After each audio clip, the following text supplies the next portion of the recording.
Hello అండి, welcome back to our channel. ఈరోజు మన యుక్తి కిచెన్లో ఇవాల్టి రెసిపీ వచ్చేసి అలసంద వడలు. అలసంద వడలు హెల్త్కి అయితే చాలా చాలా మంచిది. పిల్లలైనా పెద్దలైనా ఎవరికైనా తీసుకోవచ్చండి. వీటిని మనం బ్రేక్ఫాస్ట్ లాగా కానీ లేదంటే ఈవినింగ్ స్నాక్ లాగా కూడా తీసుకోవచ్చు. అలసంద వడలని ఎలా తయారు చేసుకోవాలో ఇవాల్టి వీడియోలో చూసేద్దాం రండి. ముందుగా అలసందలను అయితే చక్కగా నానబెట్టేశానండి. ఓవర్ నైట్ అయితే నానబెట్టేశాను ఒక గ్లాస్ వరకు. ఇలా నానబెట్టిన తర్వాత ఒకసారి వాష్ చేసేసుకొని నానబెట్టిన అలసందలని ఇలా మిక్సీ జార్లోకి వేసేసుకోండి. మిక్సీ జార్లోకి యాడ్ చేసేసిన తర్వాత కొద్దిగా జీలకర్ర అలాగే వెల్లుల్లి రెబ్బలని యాడ్ చేసేసుకోండి. మనం తీసుకున్న క్వాంటిటీకి ఎన్ని అయితే సరిపోతాయో అన్ని వేసేసేసేయండి. అలాగే కొద్దిగా ధనియాలు కూడా వేసేస్తున్నాను. అలాగే మీ స్పైసీనెస్కి తగ్గట్టుగా గ్రీన్ చిల్లీస్, అలాగే కొద్దిగా ఉల్లిపాయ ముక్కలని కూడా వేసేస్తున్నాను సన్నగా తరిమేసి. ఉల్లిపాయ ముక్కలని యాడ్ చేసిన తర్వాత కొద్దిగా టేస్ట్కి సరిపడా సాల్ట్ని కూడా వేసేసుకోండి. ఇప్పుడు దీనిపైన మూత పెట్టి మిక్సీ పట్టుకోవాలి. వాటర్ ఏమి వేయొద్దండి, ఈ విధంగా మిక్సీ పట్టుకోవాలి. ఇలా చక్కగా మిక్సీ పట్టుకున్న అలసంద వడల పిండిని ఈ విధంగా బేషన్లోకి వేసేసుకోండి. చూస్తున్నారు కదా, ఈ విధంగా బేషన్లోకి వేసేసిన తర్వాత మిగిలిన అలసందలని అదే మిక్సీ జార్లోకి వేసేసుకొని మరొకసారి మిక్సీ పట్టేసుకోండి. నేను ఇక్కడ మిక్సీ పట్టిన తర్వాత చూపిస్తున్నాను చూడండి. ఇది కాస్త బబ్బుర్లాగా పట్టాను. ముందుదైతే కొద్దిగా పేస్ట్ లాగా పట్టేశాను. ఈ విధంగా మొత్తం పిండిని అయితే బేషన్లోకి వేసేసాను. ఇప్పుడు మనం ఇందులోకి ఒకసారి పిండిని అయితే మొత్తం అంతా కలిపేస్తున్నానండి. కొద్దిగా గరం మసాలా పొడి, అలాగే కొద్దిగా 2 రెమ్మల కరివేపాకు వేసేసాను. ఇందులోనే చిటికెడంతా వంట సోడానైతే యాడ్ చేసేసాను. ఇప్పుడు పిండి మొత్తాన్ని కూడా చక్కగా కలుపుకోవాలండి.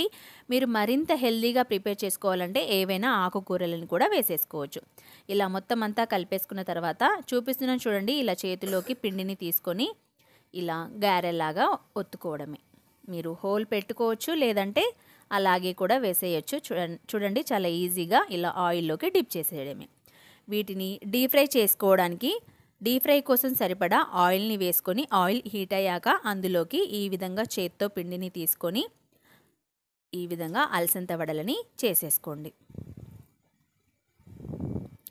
చాలా చాలా టేస్టీగా ఉంటాయండి. ఈ విధంగా పప్పుతో చేసినా కూడా బాగుంటాయి. మీరు మరింత హెల్తీగా ప్రిపేర్ చేసుకోవాలంటే పాలకూర కానీ, తోటకూర కానీ, బచ్చల కూర కానీ ఇలా ఆకుకూరలు వేసుకొని చేసేసుకోవచ్చు. ఇలా బాండీలో సరిపడా అలసంద వడలని అయితే వేసేసుకోండి. చూస్తున్నారు కదా, ఈ విధంగా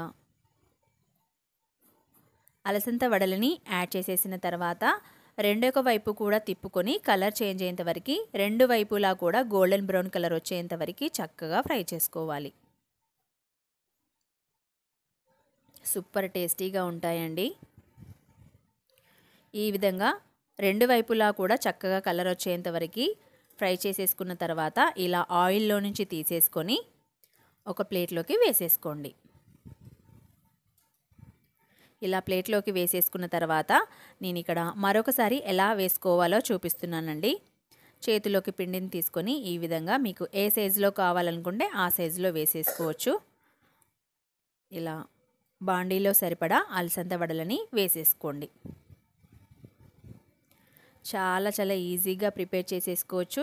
అలాగే తక్కువ టైంలో కూడా ప్రిపేర్ అయిపోతాయి. ఈవినింగ్ స్నాక్ టైంలో కూడా తీసుకోవచ్చు, మార్నింగ్ బ్రేక్ఫాస్ట్లో కూడా తీసుకోవచ్చు అండి. ఇలా బాండీలో సరిపడా అలసంద వడలని వేసేసిన తర్వాత రెండు వైపులా కూడా తిప్పుకుంటూ కాస్త కలర్ చేంజ్ అయ్యేంత వరకు కూడా ఫ్రై చేసేసుకోవాలి. చూస్తున్నారు కదా, ఇలా ఒకవైపు కాల్చుకున్న తర్వాత రెండొక వైపు కూడా తిప్పుకుంటూ ఇవన్నీ కూడా గోల్డెన్ బ్రౌన్ కలర్ వచ్చేంత వరకు కూడా ఫ్రై చేసేసుకోవాలి. ఇలా మొత్తం అంతా ఫ్రై చేసిన తర్వాత చూపిస్తున్నాను చూడండి. ఇలా ఫ్రై అయిపోతే సరిపోతుంది. ఇప్పుడు వీటిని ఆయిల్లో నుంచి తీసేసుకొని ఇందాక మన ప్లేట్లోకి వేసేసుకోండి. ఇదే ప్రాసెస్లో మొత్తం వడలన్నింటినీ కూడా చేసేసుకోండి. నేను ఇక్కడ మొత్తం అన్నీ చేసిన తర్వాత చూపిస్తున్నాను చూడండి. అలసంద వడలు టేస్టీగా యమ్మీగా అయితే రెడీ అయిపోయాయండి. వీటికి పక్కన ఏదైనా నాన్ వెజ్ కర్రీ అయితే చాలా చాలా బాగుంటుంది. ముఖ్యంగా నాటుకోడి కూర అయితే ఇంకా చాలా చాలా బాగుంటుందండి. చూసారు కదండి, ఇవాల్టి రెసిపీ అలసంద వడలు రెడీ అయిపోయాయి. ఇంకెందుకు ఆలస్యం, మీరు ఒకసారి ట్రై చేసి మీకు ఎలా కుదిరిందో కామెంట్ సెక్షన్లో కామెంట్ చేసేసేయండి. Thank you for watching.